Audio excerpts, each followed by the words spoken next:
સત્સંગમાં બહુ ફર્યા. લાખો જીવને ભગવાને પોતાના સ્વરૂપનો નિશ્ચય કરાયો અને 500 સંતોએ દાખલો કરવામાં કાંઈ બાકી નહીં રાખેલું. અને એકના ઇતિહાસો જોવા જઈએ ને, મારા નંદોના જીવન ચરિત્ર જોઈએ તો સત્સંગી જીવન જેવા બધાયના ગ્રંથો થાય. ભગવાન પુરુષોત્તમ જેણે ઓળખ્યા એ જીવને નાનો કેમ કેવો એમ. પ્રશ્ન મોટો ત્યાં થાય કે ભગવાન જેણે ઓળખ્યા એ જીવને નાનો કેમ કેવો. શબરી ભલે ભીલડી હતી પણ રામને ઓળખ્યા તો આજે ભારતના કરોડો લોકો શબરીને ઓળખે. આપણે ભલે 80 બંગલામાં રહી, આપણને કોઈ પાડોશી ઓળખે નહીં. આરું વિચારવા જેવું નહીં લાગતું? મથુરામાં બધાય અકલના બારદાર. હવે એમાં કુબજા એક જ મેદાન મારી ગઈ લ્યો. કૃષ્ણને ઓળખ્યા તો એનું કેવું કામ થયું એ તો વિચાર કરો તમે. આ બધા વિચારવા જેવા પ્રશ્નો ઉભા થાય.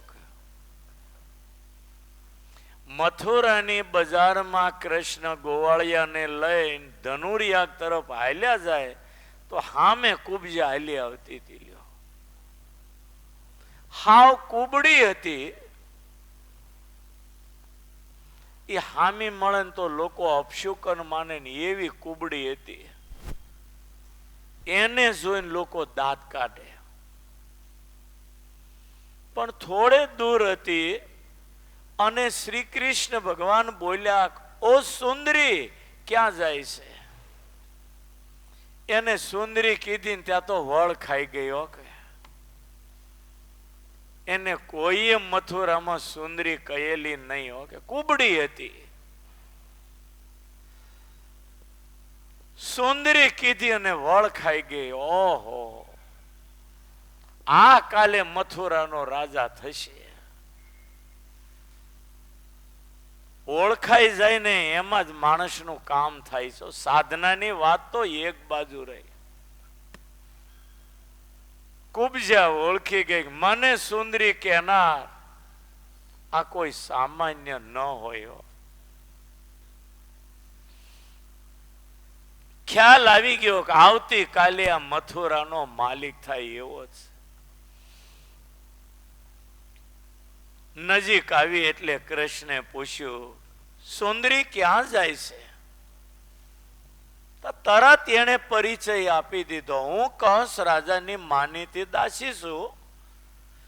મારું ઘસેલું ચંદન કંસ રાજાને ઘણું પ્રિય છે, એટલે આ કટોરામાં ચંદન છે. કંસ રાજાને હું ચંદનની અર્ચા કરવા જાઉં છું. આખો પરિચય આપી દીધો.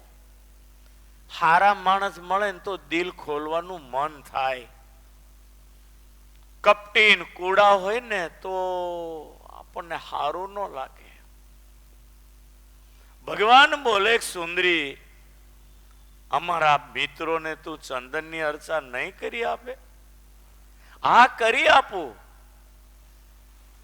જાહેરની અંદર કંસ રાજાના દુશ્મનને ચંદનની અર્ચા કરવા લાગી. એ કેટલી નિર્ભય થઈ ગઈ છે વિચાર કરો.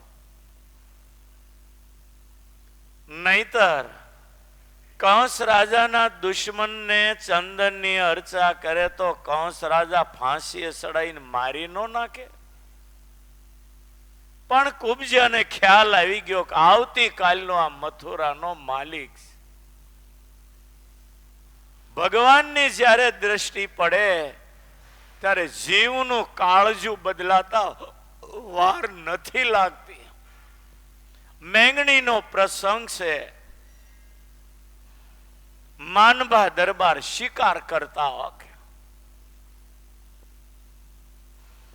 બહુ શિકારમાં જિંદગી ગઈ. મેંગણી ગામને પાદર તળાવની પાળે ગોપાળાનંદ સ્વામી બેઠેલા. પણ શિકાર કરીને માનભા દરબાર એ ગામ તરફ આવે ને ત્યાં એક સસલાને જોયું ને જે તમંચામાંથી ગોળી છોડી એ સસલાનો પાછલો પગ તોડી નાખ્યો ને તરફડિયા મારવા માંડ્યું. માનભા દરબાર ને તો રમત થઈ, નિશાન પડી ગયું. જ્યાં થોડેક હાલે તો ગામના પાદરમાં તળાવની પાળે ગોપાળાનંદ સ્વામી બેઠેલા અને આ પાપનો પહાડ. માનભા દરબાર હાલ્યા આવે, નજીક આવ્યા. સ્વામીની એના કપાળ ઉપર નજર પડી. સ્વામી તરત બોલ્યા, દરબાર ક્યાં સુધી આ કાળા કામ કરવા છે? એ જ ક્ષણે માનભા દરબાર નું કાળજું ફરી ગયું અને બોલે, તમારી જેવા નહોતા મળ્યા ત્યાં સુધી. પછી બેહારીને ઉપદેશ દીધો અને માનભા દરબાર કાળજું ફરી ગયું આખો. નિયમ ધર્મ આપીને કંઠી બાંધીને ભગત કરી દીધા. યોગીરાજ ગોપાળાનંદ સ્વામીની દ્રષ્ટિ પડી, માનભા દરબારનું કાળજું ફરી ગયો. એમ શ્રી કૃષ્ણની નજર પડતા કુબજા બદલાઈ ગઈ આખી. ભગવાનને મનમાં વિચાર આવ્યો, કુબજાને મેં સુંદરી કીધી તો મારું વચન સત્ય થવું જોઈએ. સુંદરી કીધી એટલે હવે સુંદરી થવી જોઈએ. પણ કૃષ્ણનું રૂપ જોયું અને કુબજા તો આંધળી થઈ ગયો. એવું આલિંગન કરવાનું કુબજાને મન થાય, પણ આ કુબડી અને હામે તો ત્રિલોકનો નાથ.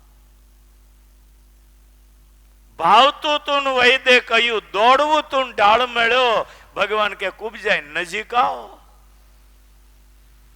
પાણી પાણી થઈ ગયો કે હાવ નજીક આવી.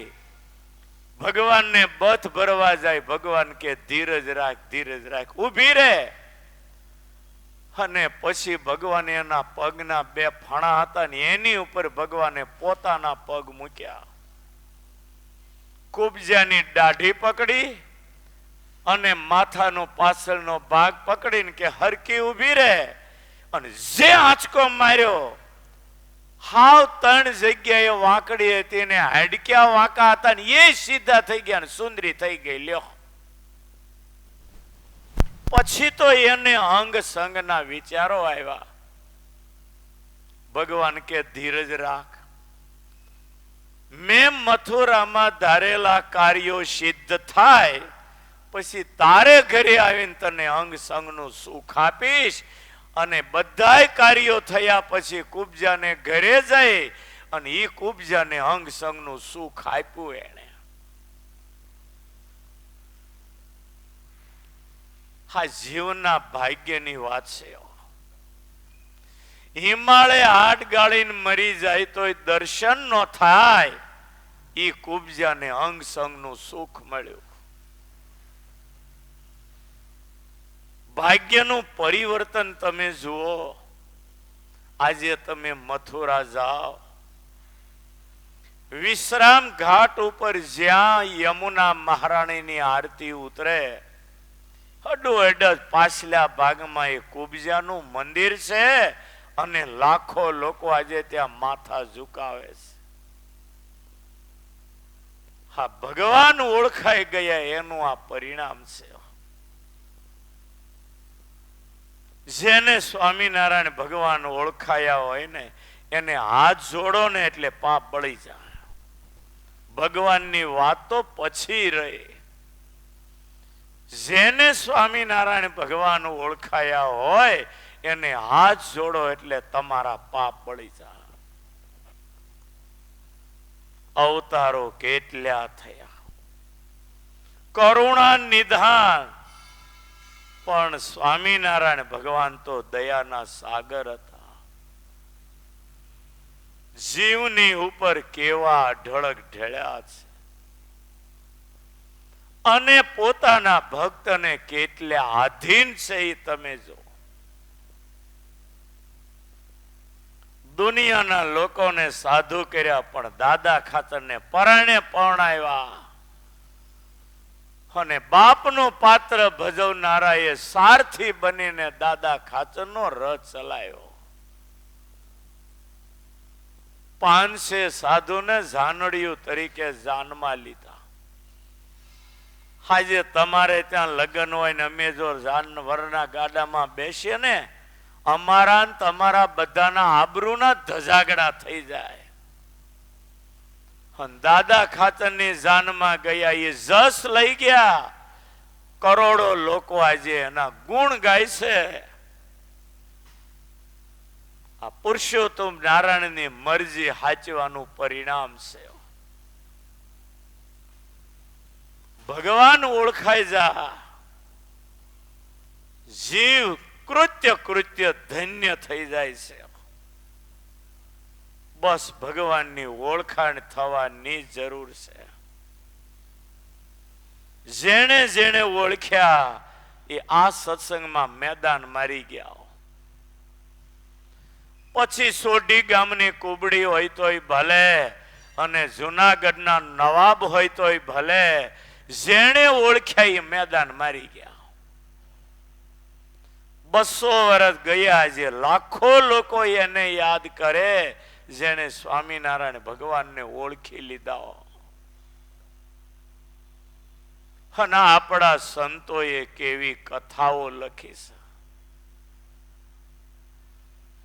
સ્વામિનારાયણ ભગવાને જે આ સત્સંગ સ્થાપ્યો, ભલે હિન્દુસ્તાનમાં 2000 ધર્મો હોય, કાળે કરીને બધાય નષ્ટ થવાના અને સનાતન ધર્મનો આ પાયો મજબૂત થતો જવા. કારણ કોઈ આચાર્યોએ સ્થાપ્યા, કોઈ મહાત્માઓએ સ્થાપ્યા, હજારો સંપ્રદાયો. આ સંપ્રદાયનો પાયો તો સ્વામિનારાયણ ભગવાને પોતે નાખ્યો છે. ભલે એક સમયે સંતો ઉપર પથરા ઉડાડ્યા, આજે કરોડોપતિઓ એ સાધુના પગમાં માથા ઝુકાવે છે. આજ નહીં તો કાલે અંતે તો સાચી વાત જ સાબિત થઈને ઊભી રહેવાની. અને એમાંય જેને સ્વામિનારાયણ ભગવાનનો બરાબર મહિમા સમજાયો, વહેલા ઉઠી મંગળામાં આવો, નિયમ ધર્મ પાળો, પૂજા પાઠ કરો, દાન કરો, ધર્માદો કરો, કથા વાર્તામાં બેસો, ધ્યાન કરો, દંડવત પ્રદક્ષિણા માળા કરો. એ તો છતે દેહે અક્ષરધામમાં બેઠા છે. એટલે કહું છું કે આ સત્સંગનો કોઈ ગુણ લેશે, એના ગુના માફ કરી ભગવાન કે હું મારા ધામમાં લઈ જઈશ. મોટી વાત મહિમા છે. હું વારંવાર કહું કે આ સંપ્રદાય આખો મહિમાની ધરી ઉપર ઉભો છે. ગમે એવા તિરસ્કાર થાય, પણ બીજા જીવનું ભલું થતું હોય તો આપણી જાતને ધન્ય માનવી. નિષ્કુળાનંદ સ્વામી ઉપર ભલે સોનાના પોતા માર્યા, ભલે ખીચડી જમતા એમાં ધૂળ નાખી, અપમાન અને તિરસ્કાર કર્યા, પણ એના અંતરમાં એટલો કેફ હતો કે મને સોના વાળું પોતું મારનારનું એ ભગવાન તું ભલું કરજે. એના વિચારો બદલાય, હે ભજન કરીને અક્ષરના અધિકારી થા. એટલે તો નિષ્કુળાન સ્વામી મહિમાની વેદિકા ઉપર બેસીને કેવું ગાતા. સહજાનંદ સિંધુ રે આજ મારે ઉલટ્યા રે,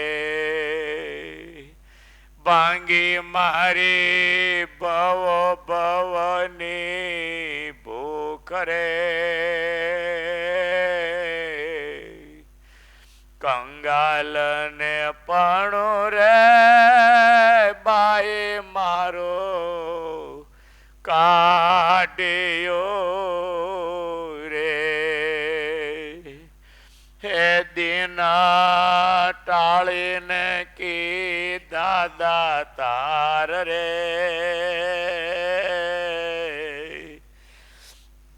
સહજાનંદ સિંધુ રે આજ મારે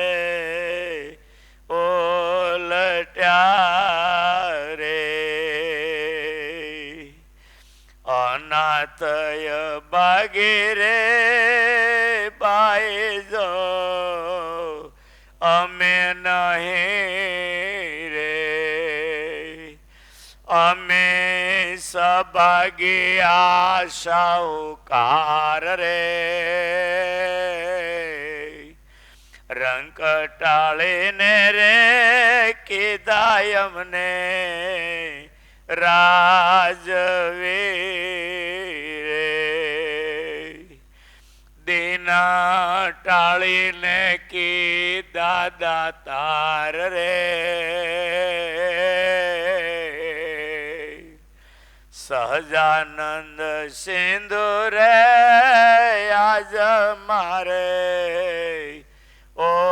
ઓલટ્યા રે.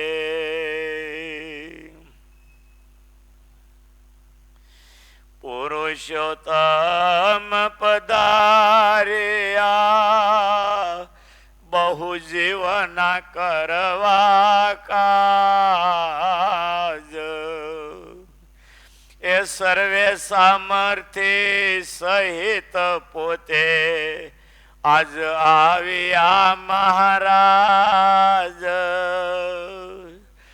અનેક ઉપાય કરી હરે ખરી આદરી છે વળી ખેપ, એ આસમે જેનો જન્મ છે તેને આવી ગયું ઘણું ઠેપ,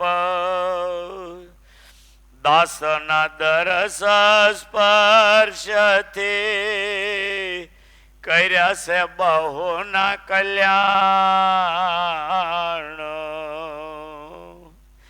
એ ત્રિલોકના જીવ તારવા વડું મંડાણું છે વહાણ, પાર ઉતાર્યા પરિશ્રમ વિન્યા બેસી નામ રૂપી નાવ, એ જે જને જપ્યા જીવતી તે તરી ગયા ભવ દરિયાવ.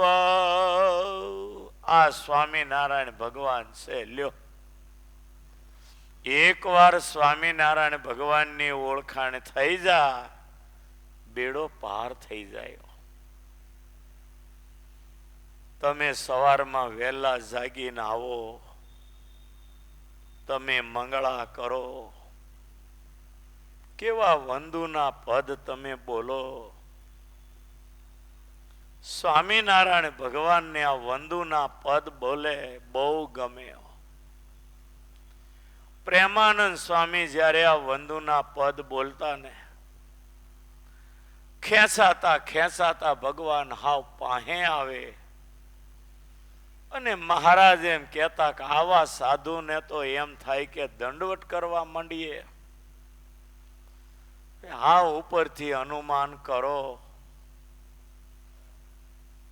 વંદોના પદ બોલવાથી ભગવાન કેટલા રાજી થતા છે. આપણને એટલી બધી કિંમતી જિંદગી મળી છે ને, 100 વાતની એક વાત, ભજન વધારે કરો બસ. ભજનમાં જે માલ છે ને એ કરોડો રૂપિયામાં નથી. ભજનમાં જે માલ છે ને એ કદાચ કિલો હોનું મળી જાય ને તો એમાં નથી. આ સંપ્રદાયમાં જેણે જેણે ભગવાનને ઓળખી લીધા ને એના જીવન ઉગરી ગયા. નહીતર આ માયાનું જગત અને આ નરકના ખાડામાંથી નીકળવું કેટલું ગહન છે. એક દિવસ આ જગતમાં જીવવા જેવું નથી. હા તો માયાના જીવ એટલે આપણને અહીંયા ગોઠી ગયું છે. એક દિવસ આ જગતમાં જીવવા જેવું નથી. વાસ્તવિક તમે જુઓ ને તો કૂતરાના ઝાડા કરતા 1000 ગણું ખરાબ આ જગત છે. હા તો આપણા ક્યાં ભવના પૂર્ણ છે અને અક્ષરધામના અધિપતિ માનવ દેહ ધરીને આપણી વચ્ચે આવ્યા. આપણું પદાર્થ સ્વીકારી રાજી થાય. આપણે એનું નામ લઈએ તો રાજી થાય. ગાળો દે એના ગુના માફ કરીને પણ ધામમાં લઈ જાય. આવો દયાળુ ભગવાન તો બીજો કોણ હોય? બહુ વિચારવા જેવી વાત છે. એટલે સ્વામિનારાયણ ભગવાન બોલ્યા આ સત્સંગ એ ચિંતામણી જેવો છે. જેને ઓળખાઈ ગયો ને એના ભાગ્યનો કોઈ પાર ન કહેવા. અને જેણે જેણે ઓળખ્યા ને એને દુનિયાના સુખ બધા કાક વિષ્ટા તુલ્ય કરી નાખ્યા. સુરા ખાચર ગરાસદાર હતા નાગડકાના, લોયા નાગડકાના. ડાયરામાં બેઠેલા અને ખેપિયો સ્વામિનારાયણ ભગવાનનો કાગળ લઈને આવ્યો. ડાયરામાંથી બાપુ સુરા ખાચર બોલ્યા, ક્યાં સ્વામિનારાયણ ભગવાન બિરાજે, શું સમાચાર છે? બાપુ ભગવાનનો કાગળ લઈને આવ્યો. તક વાંચ વાંચ ભગવાન શું કહે છે. 18 ગરાસદારોના નામ હતા, એમાં સુરા ખાચરનું નામ હતું. ખેપિયાએ કહ્યું ભગવાન સાધુ થઈને બોલાવે છે. જેતલપુર રામદાસ સ્વામીને મળીને ભુજ ભગવાન બોલાવે છે. સુરા ખાચરીએ ડાયરામાંથી ઊભા થઈને હાલતા થયા હતા. ડાયરામાં બેઠેલા બધાય સુરા ખાચરને કહે બાપુ ઘરેથી રજા તો લેતા જાઓ. સુરા ખાચર બોલે કુવામાં પડવું તો કેટલા ફૂટ પાણીએ શા માટે જોવું? પડવું જ છે કુવામાં તો ગમે એટલું હોય. સાધુ થવું જ છે તો હવે ઘરે પૂછવાની ક્યાં જરૂર છે? આના હોય તો કદાચ પૂછવા જવું પડે. ડાયરામાંથી ઉભા થઈને હાલતા થયા. કુંભારને ઘરેથી માટી લઈ સીમાડે નેરામાં વીડો કરી અને ફાળીઓ વીટી સોવણી કાઢી અને ઓલો ગેરું વીરડામાં ભેળવીને ગેરું વાળું પાણી કરીને વારા પરથી કપડા રંગી ઝાડવા ઉપર હુકવી દીધા. હુકાઈ ગયા ઈ ભગવા પહેરીને વાટ પકડી સીધી જેતલપુર. રામદાસ સ્વામીને મળીને સીધા ભુજનગર ભગવાન પાસે જાય. બોલો કેટલો એને ભગવાનનો મહિમા સમજાયો હશે. ઘરે પૂછવા ન ગયા, ગરાસદારે સાધુ થઈને હાલી નીકળ્યા.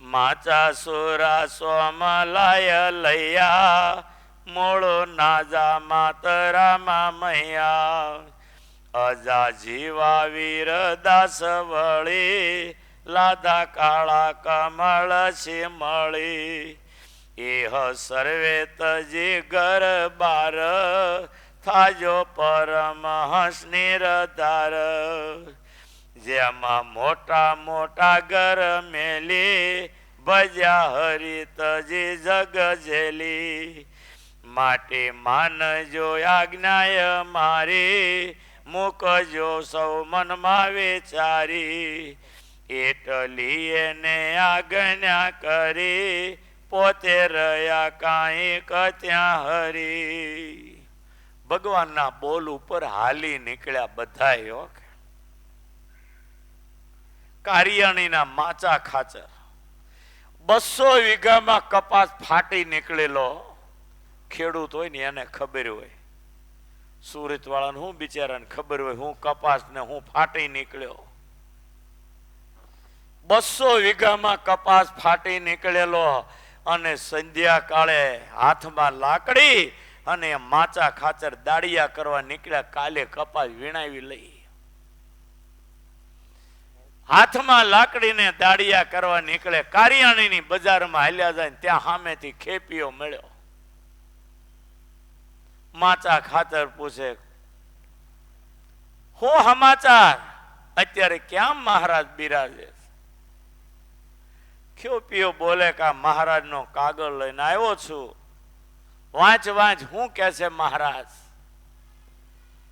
અને આ સાધુ થવાની વાત સાંભળે ત્યાંથી સીધા ભરવાડને ત્યાં ગયા ભરવાડને કે કાલે મારા 200 વીઘાના કપાસમાં તું બકરા છૂટા મૂકી દેજે ભગવાનને દયા કરી હું હવે સાધુ થવા જાઉં છું બોલો ભરવાડ બોલે બાપુ તમારા ખેતરમાં ઘેટા બકરા મૂકું લોકો મારી નાખે મને માચા ખાચર કે હું ગામ ધણી તને કહું છું કોણ તારું નામ લેનાર અને ત્યાંથી માચા ખાચર સંધ્યા કાળે હાલી નીકળ્યા સાધુ થવા આ મહારાજને એને કેવા ઓળખ્યા હશે આપણે ભલે 2.5 લાખનો ફ્લેટ હોય કાગળ આવે કોઈ આમાંથી હાલી નીકળે એવો ખરો ભાડાની રૂમ હોય તોય નથી છૂટતી આ તો સ્વામિનારાયણ લોહીમાં ઉતર્યા એની વાત છે લોયાનું 3જું વચનામૃત ભગવાન અને સંતનો મહાત્મ જ્ઞાને સહિત નિશ્ચય હોય એના લક્ષણ કેવા હોય ભગવાન પોતે જ બોલ્યા સ્ત્રી હોય તો પુરુષનો ત્યાગ કરે અને પુરુષ હોય તો સ્ત્રીનો ત્યાગ કરે અને એવા ભગવાન અને સંતનો મહાત્મ જ્ઞાને સહિત નિશ્ચય એવા કેટલા ભક્તોના નામ લીધા આખું વચનામૃતનું પેજ ભરેલું નામનું ડડુસરના રજપૂત ગલુજી મુક્તાનંદ સ્વામી લાધીબા વાંકિયાના રાજબા ઉદયપુરના મહારાણી જમકુબા વાળાક દેશના આયર અને સામત કેવા કેવા ભક્તોના નામ લખ્યા લોયાના 3જા વચનામૃતમાં જે ભક્તોના નામ છે ને પરોક્ષના પ્રહલાદનું પણ પ્રગટની ઉપાસનામાં મહારાજે યાદ કર્યા લોયાના 3જા વચનામૃતમાં જે ભક્તોના નામ સવારે પૂજા વખતે પૂજા કરીને જો આટલા ભક્તોને યાદ કરો ને તમારું અકાળ મૃત્યુ હટી જાય એ એક્સિડન્ટ થતું હોય તો ગાડી ઉલ્લીને બીજે વહી જાય તમારી ગાડી અરે ન ભટકા આવા આવા મહાન ભક્તો જેનું નામ લેવાથી પ્રારબ્ધ બદલાઈ જાય હા ભગવાનને ઓળખેલા ભક્તોની વાત છે એમાંય મહાત્મ જ્ઞાને સહિત નિશ્ચય એનો તો જોટો દુનિયામાં ન ચડે આપણે ભગવાનનું નામ લઈએ એ તો ઠીક છે પણ ભગવાનની જીભે જેનું નામ ચડે એની જેવો ભાગ્યશાળી આ દુનિયામાં બીજો કોણ હોય? હમણાં મેં કહ્યું, મથુરામાં સમાજમાંથી ફેંકાઈ ગયેલો જીવ એ કુબજાને ભગવાને અપનાવી તો આજે કુબજા મથુરામાં વિશ્રામ ઘાટ ઉપર પૂજાતી થઈ ગઈ. ભાલ પ્રદેશના સોઢી ગામની બીબડી આજે કરોડો લોકો એને યાદ કરતા થઈ ગયા. ભગવાન ઓળખ્યા એની જેવો મહાન બીજો કોણ? માટે 100 વાતની એક વાત, ભગવાનના લાડીલા ભક્ત થઈ જવું. એવું ભજન કરો, તમને ભજનથી મળશે ને એ દુનિયામાં ક્યાંય નહીં મળે.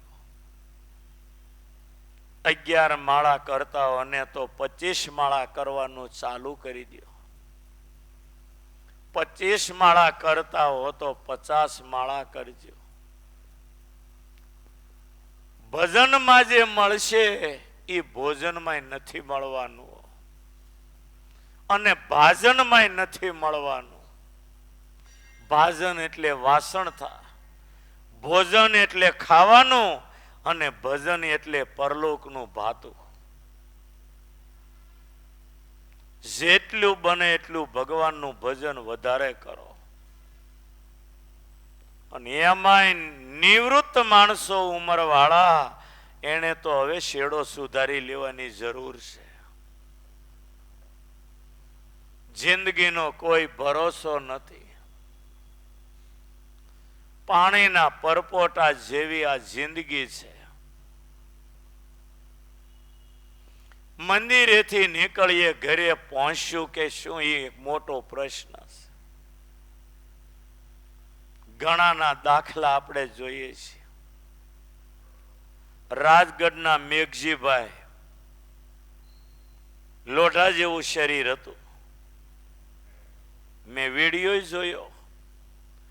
વેદ મંદિરમાં ભગવાનની આગળ આમ જોર જોરથી માળા કરતા હતા. સીધા ઢળી ગયા. લોકો હાથ પકડવા ગયા ને ત્યાં તો કરોડો યોજન ધામમાં વહી ગયા. લ્યો,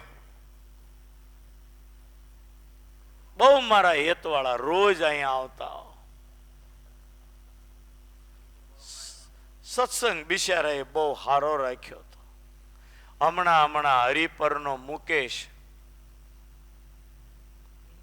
ધૂન મંડળમાં ધૂનની વચ્ચે બે ધબધબાટી ધૂનની બોલાવતા હતા. એવી ધૂનની જમાવટ, જોર જોરથી તાળીઓ પાડીને ધૂન કરે ને ત્યાં ઢળી ગયા. હાથ પકડવા જાય તા ધામમાં વહી ગયા. પાણી એ ન માગ્યું. 2 દી પહેલા હું ગયો તો રાત્રે સત્સંગ કરવા. 500-600 માણસ બેઠું. એવી સભા જામી હતી. લોકો બહુ દુખી હતા. કારણ કે 45 વર્ષની ઉંમર, 42 વર્ષની, એટલે ઘરમાં શોક તો હોય. મેં સભામાં કહ્યું, હજારો લોકો મરે છે પણ આ તમારો મુકેશ મરે ને એવું મોત તો લાખોમાંથી કોકને મળે. લ્યો, એ રડનારાને એવા મેં રાજી કરી દીધા. મેં કીધું, આપણે હેત એટલે આપણને ખોટ દેખાય, બાકી કરોડો ગણા સુખમાં ગયા એ ભગવાનના શરણમાં બેઠો છે. એટલે સમજાય તો શોક ન કરતા એની પાછળ થાય એટલું ભજન કરીશું. ધૂન મંડળમાં ધબધબાટી બોલતી વચ્ચે જ બેઠેલા તાળીઓ પાડતા પાડતા જે ઢળી ગયા, બાજુવાળે હાથ ઝાલ્યો તા ધામમાં વહી ગયા હતા. આ શરીરનો કાંઈ ભરોસો ખરો? બ્રેક વગરની ગાડી અને આ શરીર બે એક હરખા છે. માટે બધાને મારી ભલામણ છે, ભજન કરવાનો આગ્રહ વધારે રાખો. હાલતા ચાલતા, ખાતા પીતા, ઉઠતા બેસતા, સવાર બપોર સાંજ, અડધો ટક રોંઢો, જ્યારે તક મળે સ્વામિનારાયણ સ્વામિનારાયણ મનમાં મનમાં ભજન ચાલુ કરો. તમે કરોડો કમાયા, બંગલાઓ લીધા, ગાડીઓ લીધી, પૈણ્યા, દીકરા થયા, જાહોજ લાલી, પણ મર્યા એટલે એમાંથી કાંઈ હારે નહીં આવે. જેટલું ભગવાનનું નામ લીધું છે ને એટલું હારે આવશે. માટે જેટલું થાય એટલું ભગવાનનું ભજન કરી અને આ જન્મ સફળ થાય એ કરી લેવું, એ આપણું કર્તવ્ય છે. એટલું કઈ વીરભૂ